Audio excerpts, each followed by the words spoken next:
그는 박물관의 가장 내밀한 곳 수장고에 누워 있었다.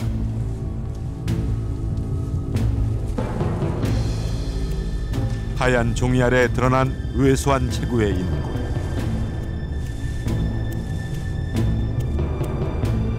전체 골격과 치아까지 거의 온전히 남아있는 인골은 통일신라시대 사람으로 추정되고 있다. 사망한 지 1000년이 넘었지만 곳곳엔 죽음의 흔적이 남아있다.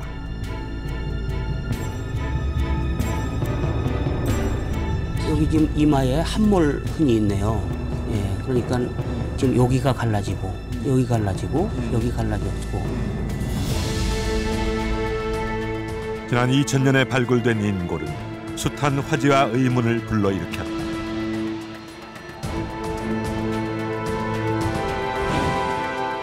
인골이 출토된 곳이 우물이었기 때문이다.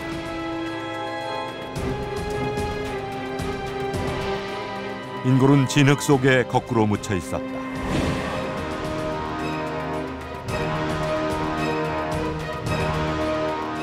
그는 왜 우물 속에 있었을까?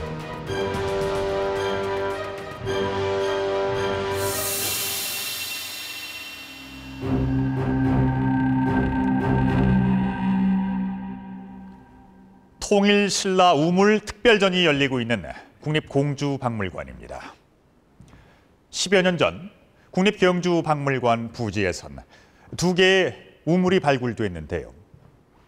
뜻밖에도 우물 속에선 토기와 목기 등의 유물과 함께 다양한 동물의 뼈 2,300여 점이 나와 화제가 됐습니다. 더욱 놀라운 사실은 우물 속에서 이런 사람의 뼈가 나왔다는 것입니다.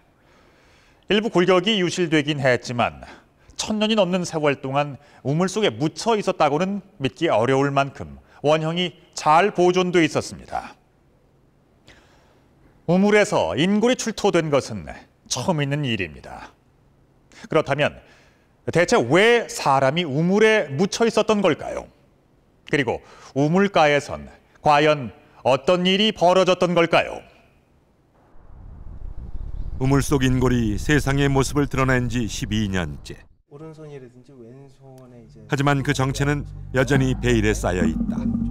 우리는 인골 분석 경험이 풍부한 가톨릭 의대 응용해부연구소와 함께 인골을 좀 더 자세히 조사 분석해 보기로 했다.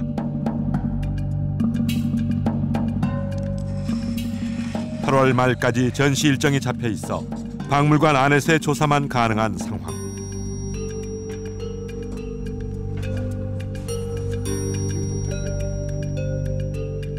먼저 뼈의 모양과 상태에 대한 유관 검사를 통해 인골의 성별과 나이를 추정해 보기로 했다.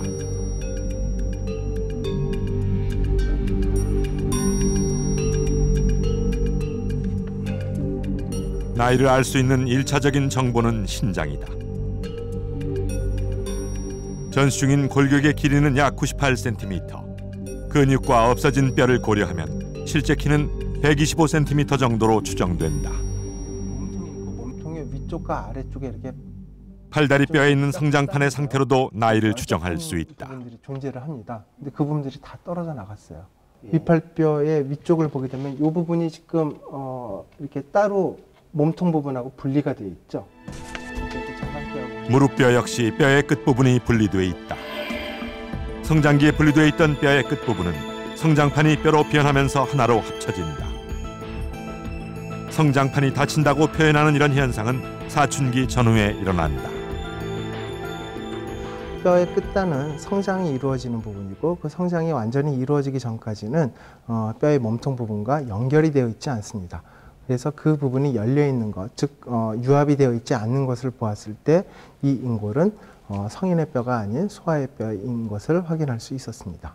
넙다리뼈 머리가 하나도 없죠. 지금 다 성별을 추정할 수 있는 단서도 나왔다. 예, 여기 보시게 되면은 이렇게 약간 넓어져 있는 양상을 볼 수가 있습니다.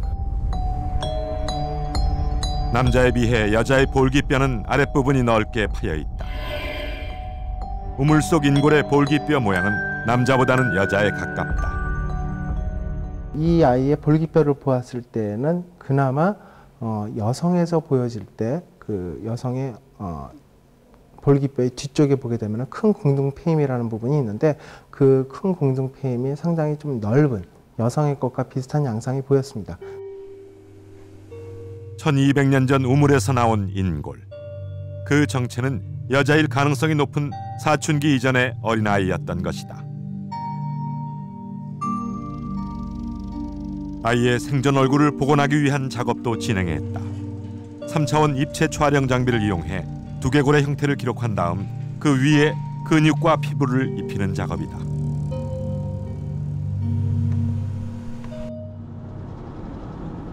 서서히 그 실체가 드러나고 있는 우물 속 인골. 그렇다면 발굴 당시 상황은 어땠을까?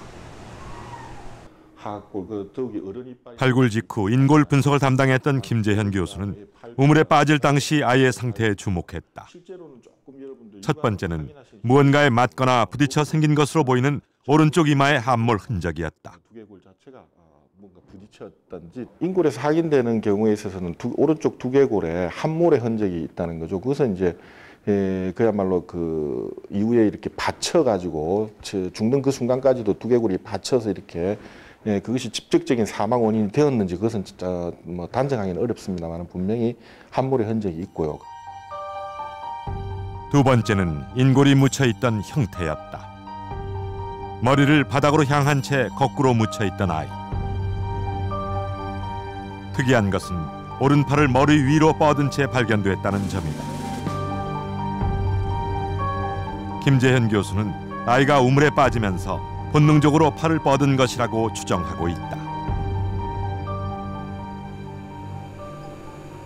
두개골 밑에 손이 먼저 이렇게 놓여 있었다는 것은 되려 어쩌면 이게 우물에 이렇게 이 사람이 박힐 당시에 되려 살아 있었던 상태라고 이야기할 수 있죠. 그러니까 왜 그러냐면은 의식이 없는 가운데서 우물에 떨어진다든가 또는 우물에 이렇게 버려졌을 경우에 대부분은 이미 의식이 없는 가운데서 머리 부분이 떨어지기 마련이고. 그렇다면 이번 분석 결과는 어떻게 나왔을까? 가톨릭 의대 응용해부연구소에서 전문가들을 만났다.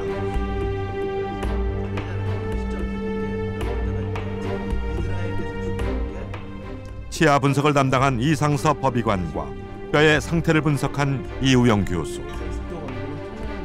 먼저 아이의 오른쪽 이마에 남아있는 함몰 흔적에 대해 확인했다.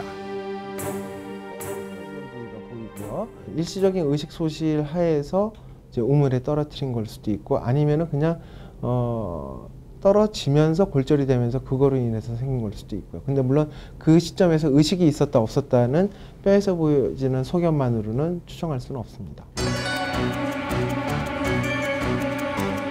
그렇다면 아이의 나이는 얼마나 될까?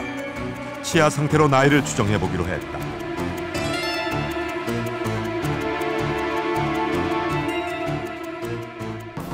이 아이의 치아는 영구치와 유치가 섞여 있는 상태였다.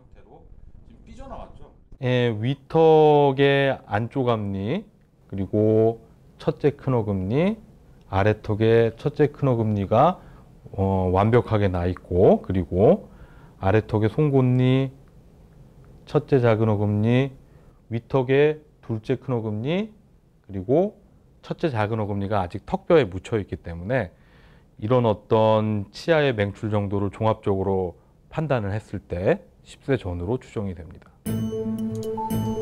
두상 복원도 진행했다. 인골의 3차원 입체 영상에 10살 여자아이의 평균적인 피부와 조직 두께를 반영시켜 우물 속 아이의 생전 얼굴을 복원했다. 마침내 아이의 얼굴이 그 모습을 드러냈다.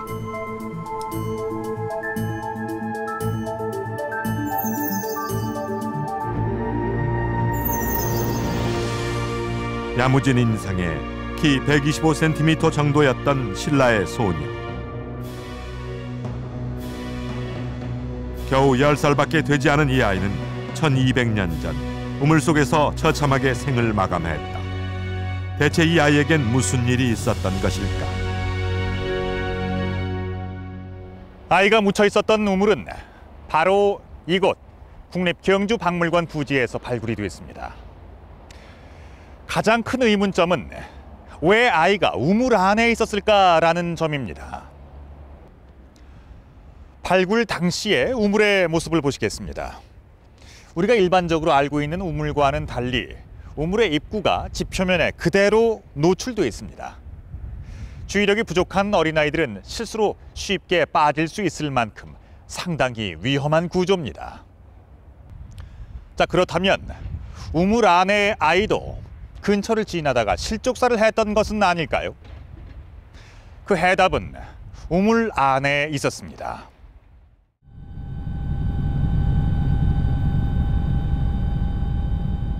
신라의 왕궁이 있던 경주 월성. 월성의 남쪽에 자리한 국립경주박물관 부지에서는 1998년과 2000년 두 개의 우물이 발굴됐다.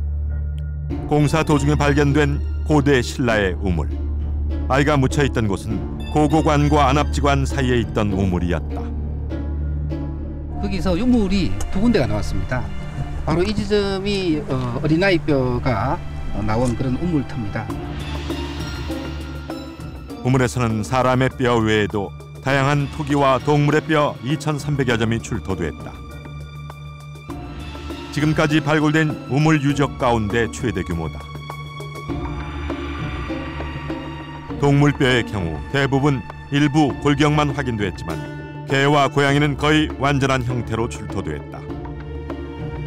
개는 4마리 정도가 발견됐다. 복원된 개는 수컷으로 몸 길이가 무려 108cm에 이른다. 지금까지 한반도 고대 유적에서 확인된 개 중에서 가장 크다. 고양이도 현대 고양이보다 체구가 크다. 5마리 정도가 출토됐는데 그 크기가 달라 어미와 새끼가 함께 묻힌 것으로 추정된다. 모두 30여 종의 동물뼈가 출토된 우물. 그런데 이 많은 동물들이 어떻게 우물에 들어가 있었을까? 가장 이해하기 어려운 것은 어류의 뼈다. 10종류에 달하는 물고기의 뼈는 누군가 의도적으로 우물에 묻었다는 의혹을 갖게 한다. 특히 눈에 띄는 것이 바로 상어의 척추뼈다. 경북 안동의 의성 김씨 고택. 후손들이 모여 조상의 기제사를 올리고 있다. 과일과 떡, 고기 등으로 차려진 제사상.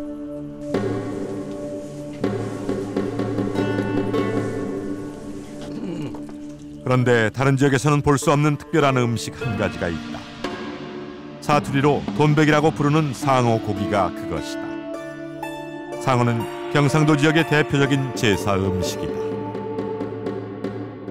언제부터인지는 정확하게 알진 못합니다만은 제가 아주 어려서부터 제사를 지내왔는데 상어는 늘 썼어요. 그리고 이제 여기는 어물을 구하기 아주 힘든 곳이에요.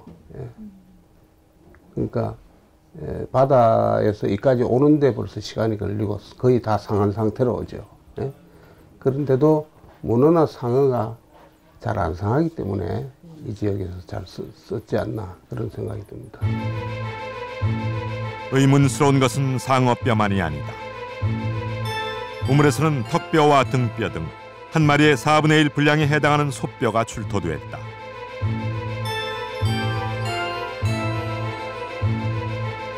어금니만 남았지만 말뼈도 묻혀 있었다. 소와 말 역시 오래전부터 제사에 썼던 동물로 삼국사기에도 그 기록이 남아있다.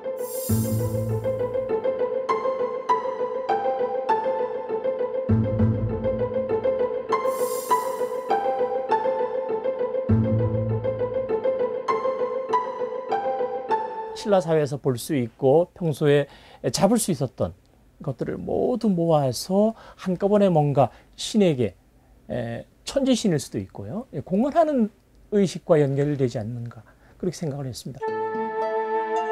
우물에서는 다양한 종류의 씨앗들도 출토됐다. 그중 복숭아씨는 우물 유적에서 많이 발견된다.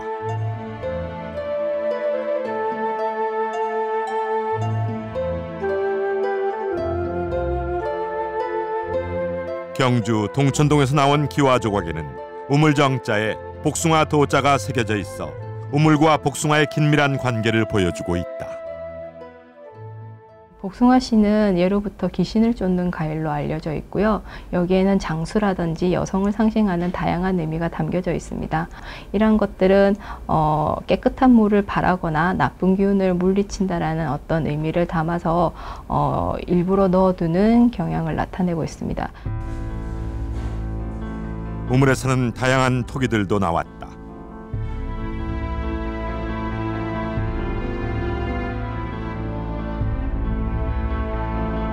토기는 우물의 연대를 추정할 수 있는 중요한 근거다. 항아리의 몸체를 평평하게 만든 사각 편병과 도장을 찍어 무늬를 낸 인화문 토기는 8, 9세기 통일 신라 시대를 대표하는 유물이다. 그 중에는 아가리가 깨끗하게 잘려나간 토기도 있었다. 이런 형태의 토기는 무덤이나 제사 유적에서 흔히 발견된다. 고대 사회의 제사 유적을 발굴하다 보면 유물들이 온전하게 출土되는 경우도 있지만 유물의 상당 부분을 훼손해서 넣는 경우가 있습니다. 그런 걸 이제 회기라고 하는데요. 이제 그런 것의 일종일 가능성도 있다라고 생각합니다. 동물뼈나 토기 외에도 두레박, 나무 머리빗 등의 생활용품들도 우물에서 많이 출토됐다.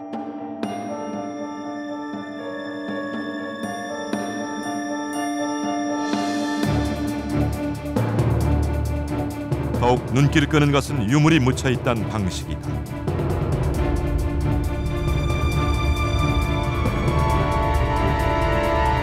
아이의 뼈가 발견된 위치는 지하 8m 부근이다.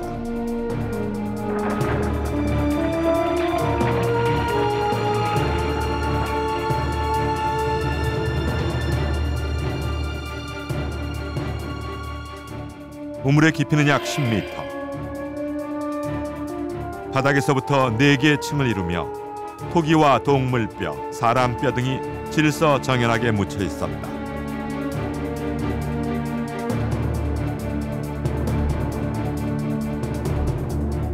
장기간에 걸쳐 마구잡이로 넣은 것이 아니라 단기간에 어떤 순서에 따라 의도적으로 매립한 흔적이 분명했다.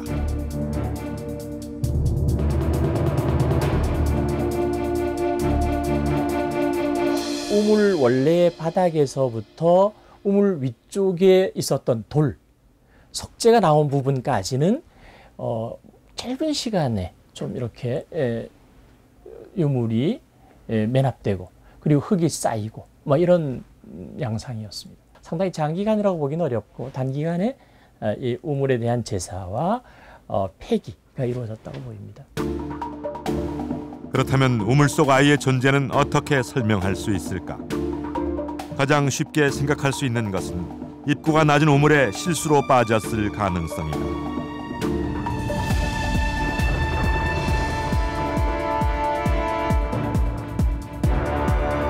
그런데 유물의 최상층에 있던 아이 위로 우물 상석을 넣은 뒤 큰 돌과 흙으로 우물을 메워버린 것을 알 수 있다. 사고사일 경우에는 사람을 이렇게 죽었든 살았든 건져내는 것이 일반적입니다. 그렇지 않았고 그 이후에 분명히 뭐냐면 직경이 한 10cm, 20cm 되는 돌들로서 우물을 메꿔버렸다는 점이죠. 그것은 그런 점은 보통 우리가 생각할 때도 일반적인 사고사라고 납득하기는 상당히 무리가 있다라고 그렇게 말씀드릴 수가 있죠. 어린아이를 제물로 바치는 일이 정말 가능했을까? 지난 2007년 경남 창녕의 가야시대 고분에서는 여러 구의 인골이 발견돼 놀라움을 안겨주었다. 무덤의 주인과 함께 묻혀있던 인골. 그들은 6세기 초까지 가야와 신라에 존재했던 순장의 희생자들이었다. 그중 가장 온전한 상태로 남아있던 이 인골은 17세가량의 어린 소녀였다.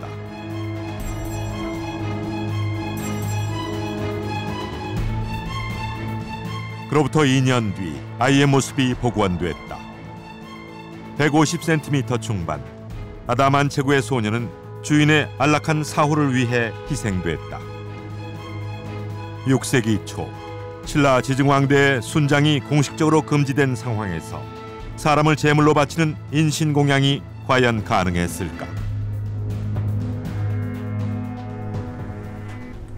순장이라고 하는 것은 한 사람의 죽은 주인공을 위해서 다수가 희생을 하는 것이라고 한다면 이건 이제 그런 의미에서는 한 사람을 위한다는 측면에서는 다른 거죠. 그래서 순장 제도가 시행되고 있었을 때도 인신공양이나 희생 의례가 있었고 순장 제도가 없어지고 난 이후에도 역시 그 관례들이 지속이 되었던 것이 아닌가 그렇게 생각이 됩니다. 이러한 추측을 뒷받침해주는 대표적인 이야기가 바로 성덕대왕 신종, 즉 에밀레종 설화다.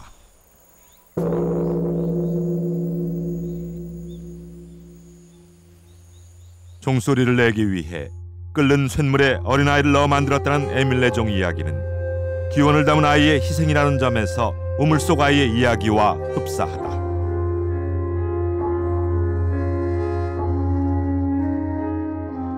당시 사람들의 그 습속, 의식 속에는 희생의 최후의 단계에는 인신희생이라고 하는 게 존재한다라고 하는 그런 의식을 가지고 있었다라고 생각이 돼요. 특수한 상황 속에, 극한 상황에서는 아마 그 최후의 빼어든 수단, 칼일 수는 있다. 그래서 그걸 뭐 꼭히 그 부정하기는 어렵지 않겠느냐, 그렇게 생각이 됩니다. 사람의 목숨을 신에게 바칠 수 있는 최고의 제물로 생각했던 고대 신라인들.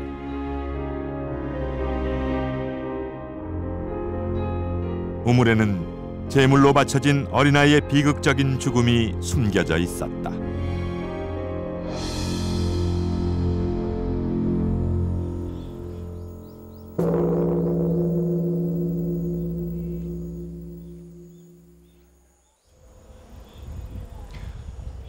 어린아이를 희생시켜 비로소 천상의 소리를 얻었다는 에밀레종. 슬픈 설화 때문인지 종소리에서 애잔함이 느껴집니다. 에밀레종 설화만큼이나 잘 알려진 심청전도 역시 인신공양을 다루고 있는데요. 효녀 심청이 아버지의 눈을 뜨게 하기 위해서 공양미 300석의 몸을 팔아 인당수의 제물로 희생된다는 이야기죠. 그런데 이런 설화들은 어디까지나 전해져 내려오는 이야기들일 뿐 실제 인신공양의 흔적으로 추정되는 인골이 나온 것은 바로 이곳 국립경주박물관 부지에서 발굴된 우물의 경우가 처음입니다. 고대 신라에서 행해진 인신공양의 제사. 그런데 이런 특수한 제사를 지낸 공간이 왜 하필 우물이었던 걸까요?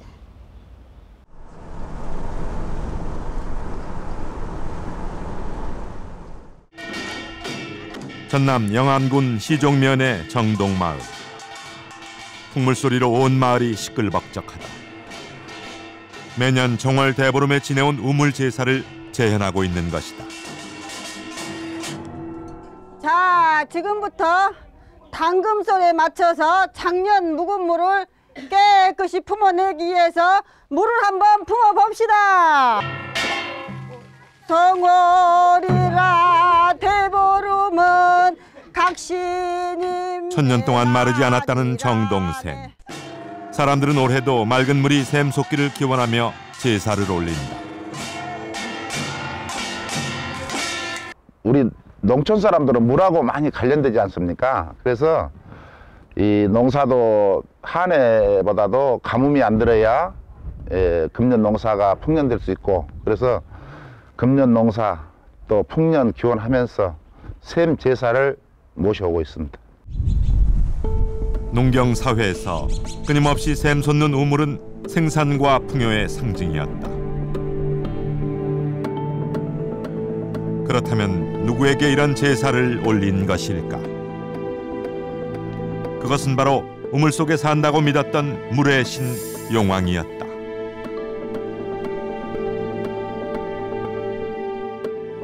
고대 신라인들에게도 기원의 대상이 용왕이었을까? 국립경주박물관에서 발굴된 2개의 우물. 그중 하나가 사람 뼈가 발굴된 우물이고 또 하나는 이곳 미술관 부지에서 나온 우물이다. 아까 봤던 그런 인골이 나온 우물지 외에 이쪽에서도 이제 우물이 한 군데가 발견이 됐습니다.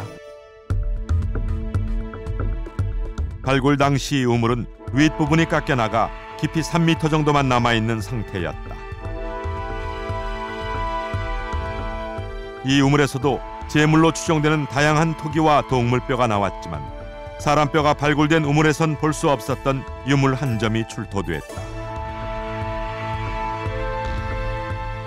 앞뒤로 글씨가 새겨진 목간. 일부 글자가 마모됐지만 남은 글자를 해석하면 다음과 같은 뜻이 된다.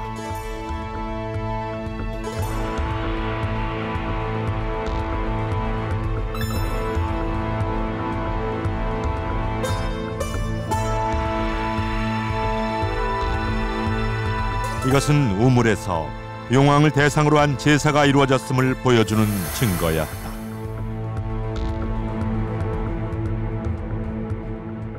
용자로 읽을 수 있는 것은 그 마멸이 심하지만 남은 그 획수로 보아서 거의 용왕이 확실한 것으로 여겨집니다. 아울러 그 유물에서 출토된 정황으로 볼 때 용왕 관련 목간이라고 판단할 수 있겠습니다. 신라 왕궁이 있던 월성의 남쪽 인용사토로 추정되는 곳에서도 우물이 발굴됐다. 경주박물관 우물에서 나온 것과 비슷한 형태의 목간.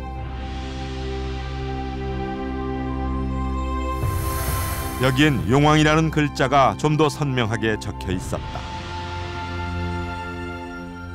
용왕은 그 물의 신을 상징합니다. 그 고대 사회에서 물이라는 것은 농경을 비롯해서 그 항해, 정치, 군사 면에서 상당히 중요시 되었는데요. 신라에서는 특히 그 용왕을 중시해서 특별히 용왕전이라는 관청까지 두면서 제사를 지냈습니다. 특히 태자, 산하 기구로서 용왕전을 두었을 정도입니다. 실제로 삼국사기에는 용왕전에 대한 기록이 나온다.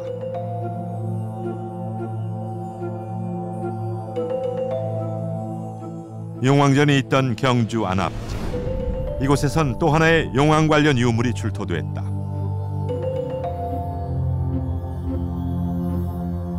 신심용왕. 새로운 제물을 용왕께서 굽어 살펴 주소서라는 내용이 새겨진 이 토기는 고대 신라인들에게 물의 신 용왕이 절대적인 존재였음을 보여주고 있다.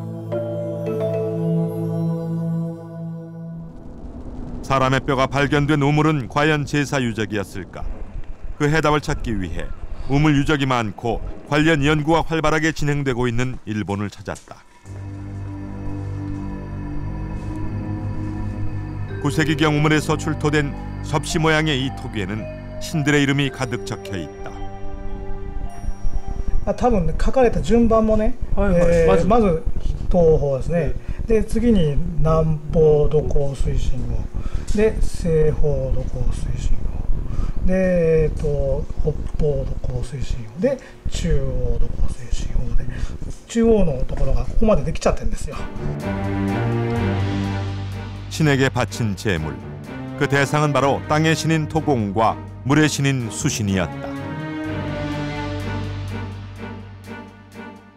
井戸を掘る、井戸を作る人が主催をして、でその土地の神様、土工ですね、土地の神様に、まず、土地をこう掘ることに対して許しを願う。それと、その土地にできた井戸ですから、その井戸を永久にね使えるようにお願いするのが一点ですね。それと、水の神様に対してこの井戸が枯れないように、もしくは濁らないようにというのをお願いする、そういうお祭りがここで行われたんだというふうに思います。 수신은 곧 용왕을 가리킨다. 당시 일본과 신라에선 용왕을 섬기는 제사가 존재했던 것이다.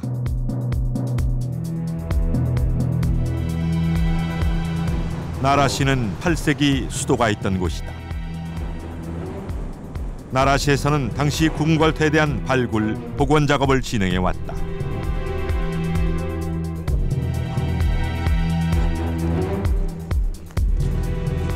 공터에는 왕실에서 사용하던 우물이 있던 자리가 남아있다. 왕실의 식수원으로 활용됐던 우물.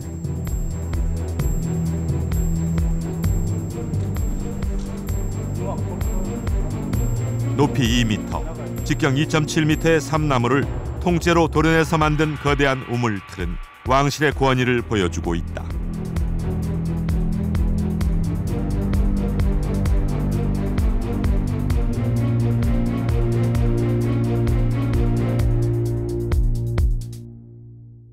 나라시 매장문화재 조사센터. 이곳엔 나라시대의 우물틀이 전시돼 있다. 지금까지 나라 지역에서만 1000개가 넘는 우물이 발굴됐다.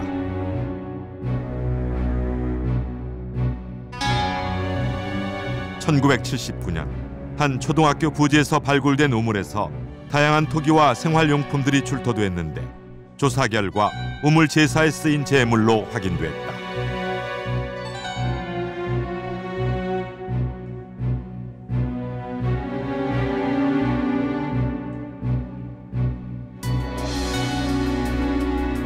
(1999년에는) 평성궁터의 동쪽에서 최대 규모의 우물이 발견됐다. 우물에서는 구연부가 파손된 토기와 목재인형, 복숭아씨, 동물뼈 등이 출토됐다.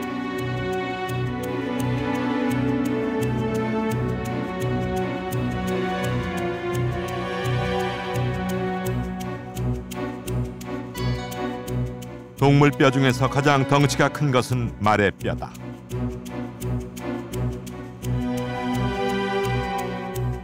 사슴의 뼈도 일부 출토됐다.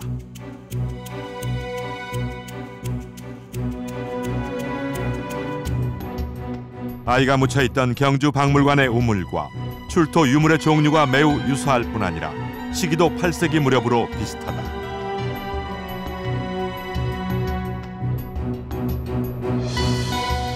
특히 눈길을 끄는 것은 남녀가 구분된 나무 인형이다. 여자 나무 인형은 항아리에 들어있는 채로 출토됐다. 사람 모양의 나무 조각에 얼굴을 그리고 이름을 적었다. 여자 인형은 귀여운 미소를 머금고 있다. 남자 인형들은 몇 개씩 묶인 채로 발견됐다.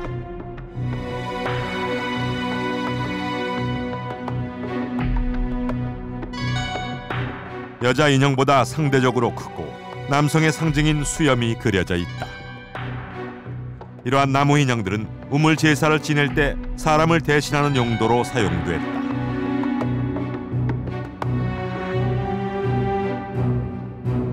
人を生贄にするということはありません。ただ人の汚れですとかその病気とかそういうものを身代わりとなる人の形をした人型というものを作りまして、そこにそれを移して、そしてそれをこの世とあの世のつなぐ通路としてある井戸の中に入れることによってそれをあの世へ送ってしまうと。 오사카 야호시의 조호지 유적에서도 사람의 얼굴을 그린 유물이 출토됐다.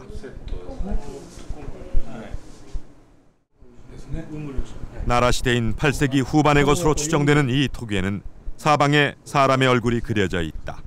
그 용도 역시 나무 인형과 유사했다. そういう顔を描きましてですね、おそらく使い方としましては、この土器の口の周りにですね、和紙を貼りましてですね、でそうした貼った中でですね、ここに息を吹きかけましてですね、例えば自分の思いであるとか、例えば病気ですね、そういったものを閉じ込めるんです。で閉じ込めてですね、最終的には皮とかですね、水に関係する池でも、井戸でもいいんですけど、そういうところに流すんだと、そういう行為をですね行われたんじゃないかと考えてるんですね。 고대 일본인들도 소원을 이루고 재앙을 씻어내기 위해 우물 제사를 널리 지내왔다. 사람을 제물로 바치는 인신공양은 없었지만 대신에 사람의 얼굴을 그린 톡이나 나무 인형을 제사에 사용했던 것이다.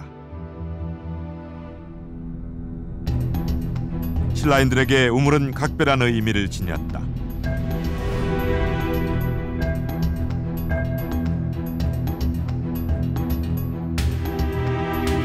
신라의 건국 신화가 깃들어 있는 우물 나정.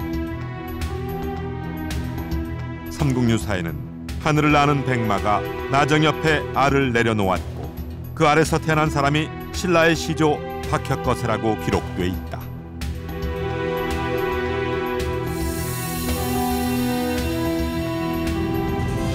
신라인들은 시조의 혼이 서린 신성한 우물터에 신궁을 지어 국가에 큰일이 있을 때마다 제사를 지냈다.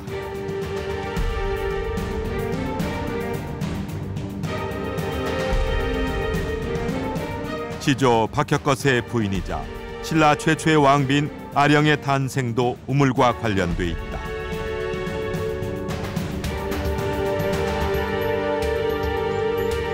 아령의 탄생 설화가 전해 내려오는 아령정.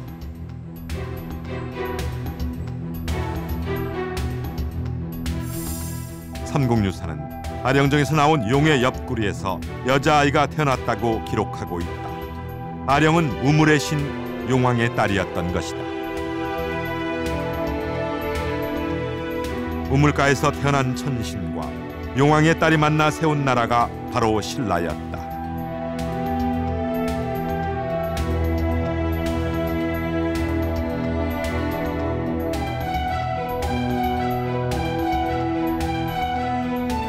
고대 신라인들에게 우물은 건국의 기원이자 풍요의 상징, 물의 신인 용왕과 인간을 연결시켜주는 통로였다.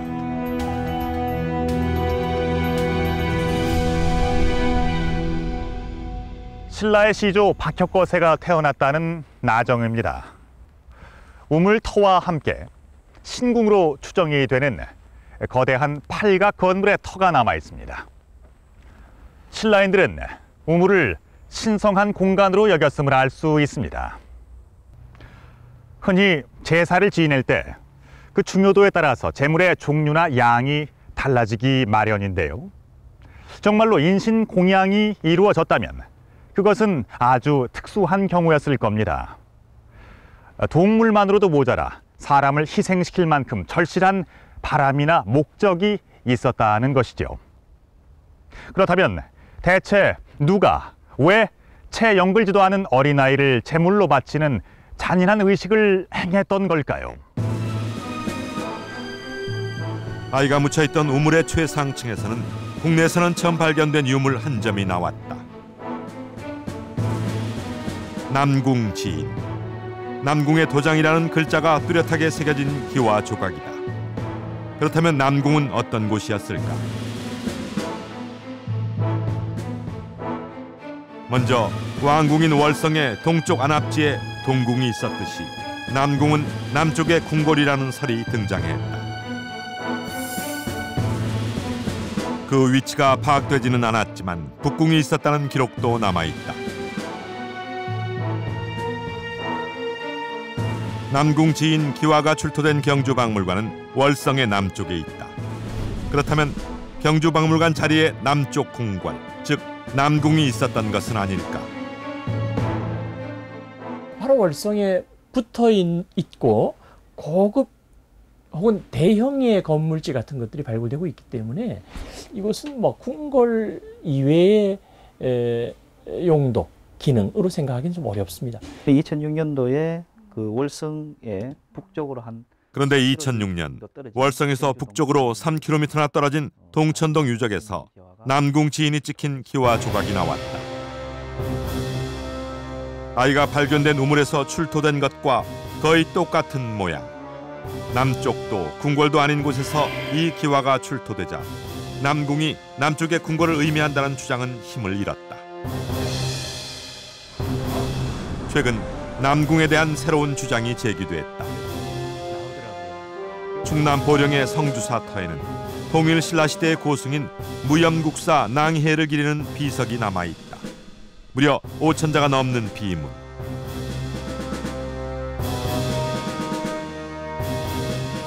그중엔 남궁상에 관한 기록이 있다. 무염국사가 헌건왕한테 중국에서 있었던 예를 들어서 나라에 이익이 되고 해를 막을 수 있는 그런 방책을 얘기합니다. 그럴 때 헌건왕이 동생뻘 되는 남궁상에게 대사의 말씀이 옳다, 잘 들어라 이렇게 이제 말씀을 하세요. 남궁지인 기와 조각과 똑같은 한자를 쓰는 남궁상. 과연 남궁은 무엇을 의미하는 것일까? 예부의 별칭이 남궁이었다는 기록이 있습니다. 그래서 예부라고 하는 관부는 또 국가제사를 관장하는 관부이기 때문에 저는 결국 두 점의 남궁 지인명 기와가 제사 관련된 유적에서 나온 것이라든지 그런 것들을 통해서 볼 때 결국은 남궁이라고 하는 것이 예부일 가능성이 높다, 그렇게 생각을 하고 있습니다. 6세기 말 진평왕 때 설치된 예부는 국가 제사를 주관하던 관청이었다. 남궁이 남쪽의 궁궐이든 아니면 예부이든 왕실이 우물 제사에 참여했다는 공통점이 있다.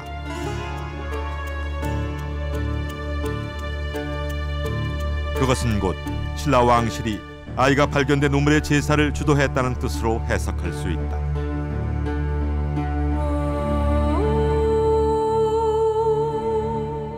10살밖에 안 된 여자아이가 묻혀있던 우물. 그날 우물가에선 어떤 일이 벌어진 걸까?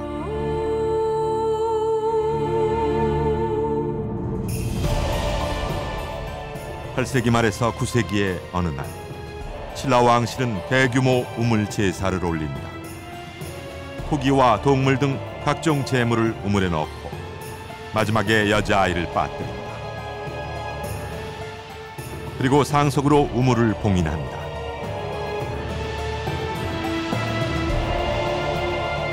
(8세기대) 신라 사회에서는 불교가 기본적으로 국가의 통치 이념도 될 뿐더러 많은 백성들이 믿는 국가적인 종교지 않습니까? 그래서 불교의 그러한 논리하고는 배치되는 그러한 일이 되겠죠. 그럼에도 불구하고 인신을 희생했다라고 한다면 뭔가 국가 차원 혹은 정권 차원 이런 차원에서 선택할 수밖에 없었던, 피할 수 없는 뭔가 극단적인 행위였다는 생각이 들거든요. 8세기 말에 집권했던 원성왕의 능. 원성왕은 재위 기간 내내 가뭄과 싸워야 했다. 14년의 재위 기간 중 재기록이 없는 해는 단 1년뿐이었다.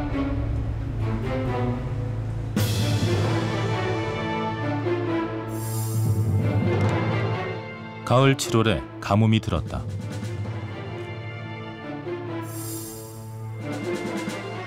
(9월에) 왕도의 백성이 굶주렸다. 나라 서쪽에서 도적이 많았다.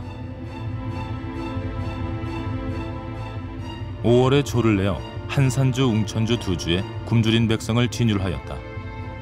여름 (4월에) 가물었다. 왕이 친히 죄수를 심사하니 (6월에) 이르러 비가 왔다. 12년 봄 경도의 기근과 역병이 돌아 왕이 창고를 열고 진율하였다. 여름 (6월에) 가뭄이 들었다. 9세기에는 어땠을까? 9세기 초에 집권한 헌덕왕대의 가뭄과 그로 인한 참상은 그야말로 심각했다.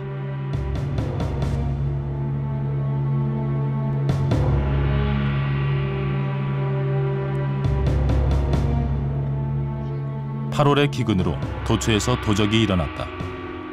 봄 정월에 농사가 흉년이 들어 백성들이 굶주렸다. 중국의 절강 동쪽으로 가서 먹을 것을 구했다. 봄에 백성들이 굶주려 자손을 팔아 생활하는 경우도 있었다. 이후 통일신라는 농민 반란 등을 겪으며 쇠락의 길로 접어든다.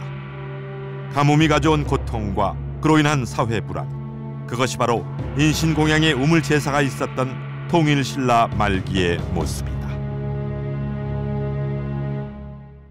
몇십 년 동안은 심히 이 정치적, 사회적으로 굉장히 불안정한 상황이었습니다.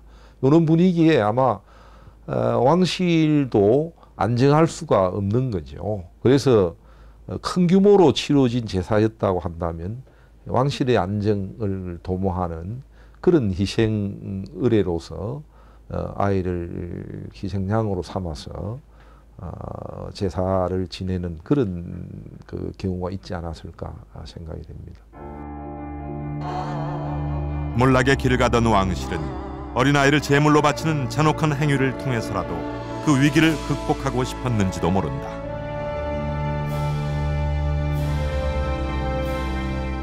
(1200년) 전 우물 속에서 발견된 아이. 그것은 굶주리고 혼란스러웠던 통일신라 말기의 암울한 초상이었다.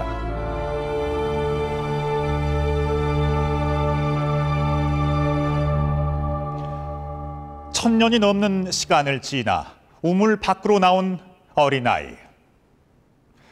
남궁지인이라는 명문이 찍힌 기와 한 점 외에는 그 어떠한 기록도 없었지만 아이는 온몸으로 또 자신과 함께 묻힌 재물들을 통해서 고대 신라의 우물제사 의식을 보여주었습니다.